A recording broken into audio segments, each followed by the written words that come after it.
Hello guys, in this video I want to talk about anti-jump options that Kai can use to discourage his opponent from jumping out of his pressure. I'm going to use Melee as an example, but this can be applied to other characters as well. This video is largely divided into 5 main parts, with the first being some bits and pieces of footage where I'm going to demonstrate how our ignorance as Kai players can be used against us, along with few examples where I managed to catch Melee just to sweeten the pill. The second part is where I go through all the options I personally consider bad if you try to catch people jumping. Obviously they are not bad in general, but in this specific context you will get punished for them against experienced player, or simply lose your turn without any chance to punish the jump. The third part is where I go for the options I consider decent, and what it means is that you probably won't get punished for them and they might work sometimes. That is, if they try to jump, occasionally you will catch them, but things like FD and timing on their part can make it really hard to punish jumps consistently. The fourth part is where I go for the options that look really good. And what it means is that if they attempt to jump, you will be able to catch them for potentially very good punish, especially if it happens in the corner. In the last part of this video, I want to talk about air throw or air grab, whatever you want to call it, compare it to some other options and give my personal thoughts on using it to catch jumping opponents. As always guys, you're welcome to disagree in the comments, give your thoughts and opinions on the topic, since the whole point of these videos is to get from ignorant assumptions and untested advice like just XYZ bro, to a place of tested knowledge and facts we can use to refine our decision making. Alright, so let's get started.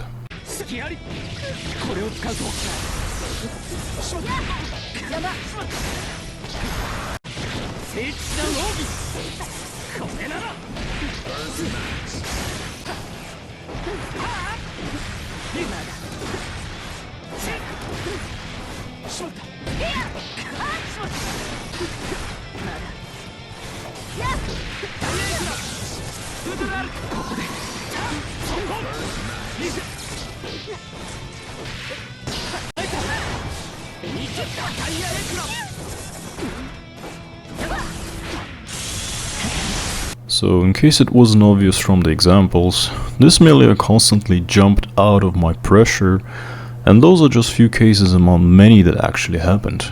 I did manage to catch her a few times, but those were, well, let's just say not the best choices I could have made.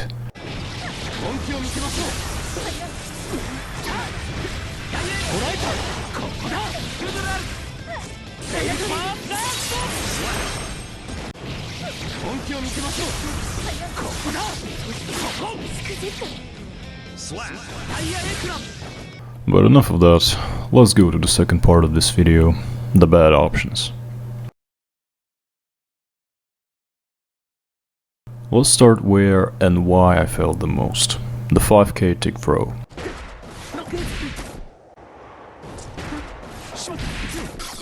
Moving from there, let's try a bunch of basic block strings and see how easy it is to jump out of them.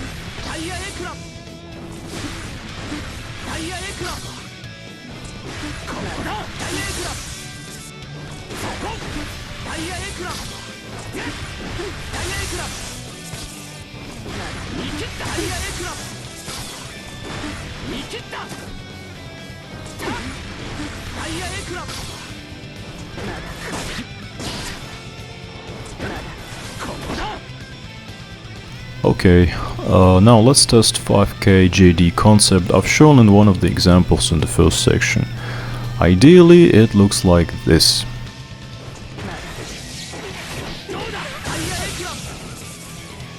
In reality though, it's a risky option that hardly has enough reward even in the corner if you try to catch a jump, let alone mid-screen.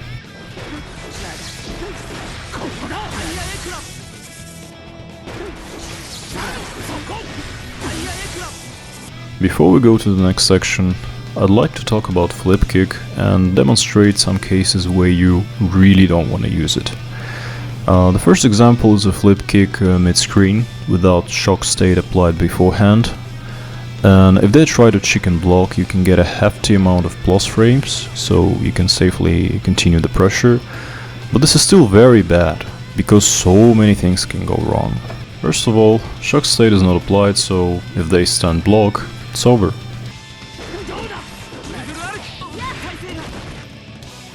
Also, if they crouch block mid-screen, it's over, shock state or not.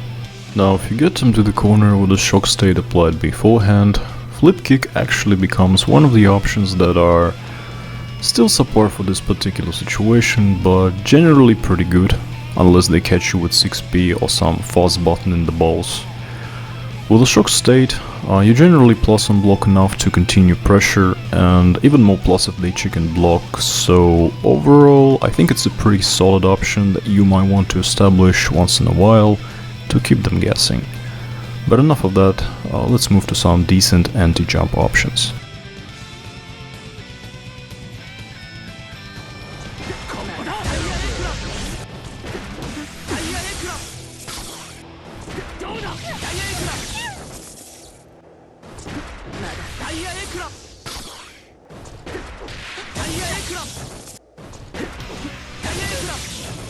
And that's all for decent options, guys.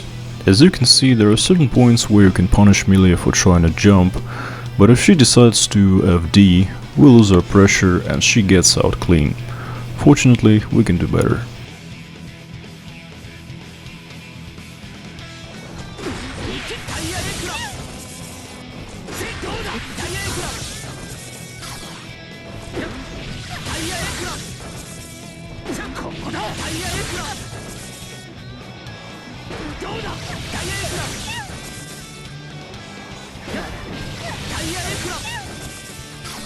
You might have noticed I've already showed 5k 6h among bad options, and there is a very important nuance to this. This option, arguably the best if you mix it with a 5k tick throw, requires you to be very tight on 6h. If you consciously or accidentally delay it for a couple of frames, once again this is what's going to happen. Finally, let's talk about air throw. First of all, it's pretty hard to time, and FD makes things more difficult. That said, you definitely can throw, both mid-screen and in the corner, FD or not. But remember guys, we take a risk. They might press a button, and even if they don't.